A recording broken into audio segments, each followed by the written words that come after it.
I'm having breakfast with Mary Lee. Yo-do-do-do-dee. I'm having breakfast with Mary Lee.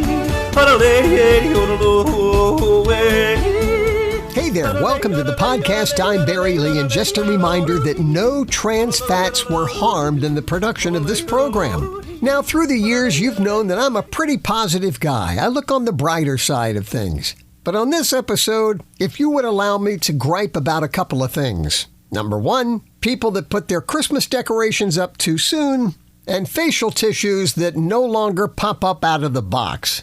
And speaking of facial tissues, for the brain buster, Kimberly Clark, the makers of Kleenex, invented the tissue initially to do what? Is it A, wrap sandwiches, B, cushion sore feet, or C, use as a gas mask filter? We'll check the answer out here in a bit. All right, so on November the 6th, I get a text from my sister. Don't judge me, but she says our tree is up, the house is decorated, I'm in the spirit. My first reaction was, wow, she's really jumped the gun. But she's not totally to blame.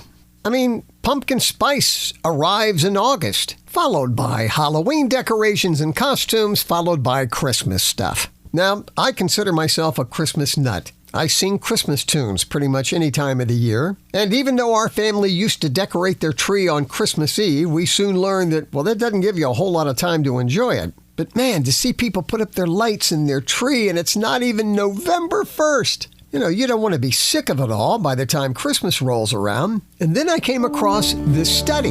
It says if you were one of those people who had their tree decorated and the Christmas village out and in full swing by November the 1st, you'll be happy to know that, according to experts, decorating for Christmas early may make you happier. Some experts say that decorations are simply an anchor or pathway to those old childhood magical emotions of excitement. So, putting up those Christmas decorations early extends the excitement. So who am I to judge? I mean, if it makes you happy, go for it. And if I feel that putting them up too early may make it sort of blasé by the time Christmas Eve rolls around, well then that's my problem. So early decorators, don't feel guilty. Don't worry. Be happy.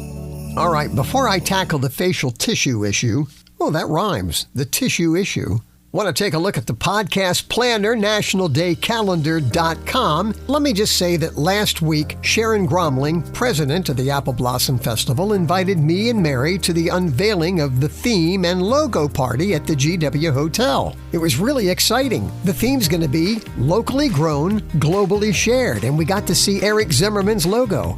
But I was totally blown away when Sharon and Brad Veach, the executive director of the festival, announced that I was going to be the honorary Grand Marshal for 2024. It was a big surprise. I had no idea.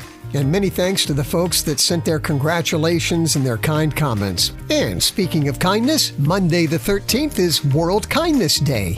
Tuesday the 14th, it's National Pickle Day and also Family PJ Day. Wednesday the 15th, it's Education Support Professionals Day, a day to thank all the secretaries and the classroom aides and the maintenance workers, bus drivers, just to name a few, all those who make up the team to educate our kids. The 15th is also America Recycles Day. Don't forget to rinse out your stuff. And it's Clean Out Your Refrigerator Day.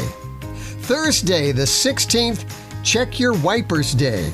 It's also the Great American Smokeout. Good luck for those of you trying to quit. You can do it. And the 16th is also Fast Food Day. Like we really needed an excuse, right? Friday the 17th, National Butter Day. And it's also, this is a perfect fit, Homemade Bread Day. On the 18th, it's National Adoption Day and National Princess Day. And Sunday the 19th, it's World Toilet Day and Play Monopoly Day.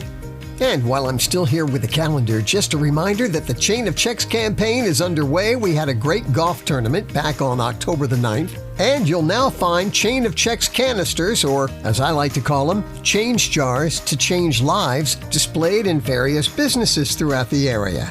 You'll find them at the Handy Marts in Front Royal, Boyce, Stevens City, and Winchester. You'll also find one at Gore's Deli Meats in Stevens City, Rott's Pharmacy on Amherst Street, Soldenberger's Hardware, and Creekside Groomers, just to name a few. Details about where the money goes this year and the upcoming schedule of events and concerts, you can just go to chainofchecks.com. Oh, by the way, on the Brain Buster, the question was, Kimberly Clark originally developed the thin cotton substitute tissue with the original intent to use it for what? Was it A, wrap sandwiches, B, to cushion sore feet, or C, to use as gas mask filters? And the answer is C. They were going to develop them for gas mask filters. But World War I ended before scientists and researchers could actually put it to use. So in 1924, Kimberly Clark's Kleenex tissue was promoted as a cold cream remover. But customers actually wrote to Kimberly Clark saying that they were using the cold cream remover tissues as a disposable handkerchief. And lo and behold, that became its most popular use. The pop-up box came along in 1928. Now, listen, I know I'm getting old, and I don't like to say, well, back when I was a kid, but it just seems like the pop-up Kleenex boxes used to pop up until you got to the very bottom. Now it seems like you get to maybe halfway or a third, and they don't pop up anymore.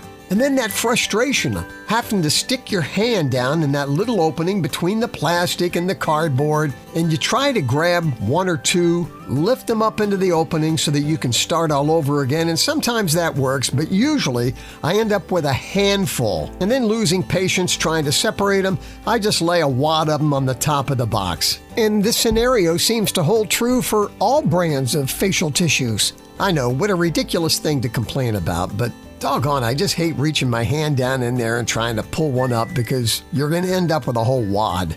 Sometimes it's just easier to use a roll of toilet paper, and more cost-effective too, and they don't get stuck down in the box. But thank goodness for disposable handkerchiefs or Kleenexes or facial tissues, because when I grew up, we actually had cloth handkerchiefs. My mom would wash them, iron them. You always carried one in your back pocket in case of any kind of an emergency. But looking back on it, it wasn't the most sanitary thing because there's only so much space on a handkerchief where you can blow your nose, especially if you've got a cold. I mean, you're honking into the same places on that cloth eventually. So the disposable tissues were certainly an improvement, health-wise. Just like my reading glasses, I keep a box in like every room in the house. Anyway, thanks for letting me rant about something so silly. In closing, and speaking of Kleenex, I don't know who came up with this quote, there's not a name with it, but it says, "For those of you who say there's no God, tell me this, who is it that makes the next tissue pop up out of the box?" Have a blessed week. Take care.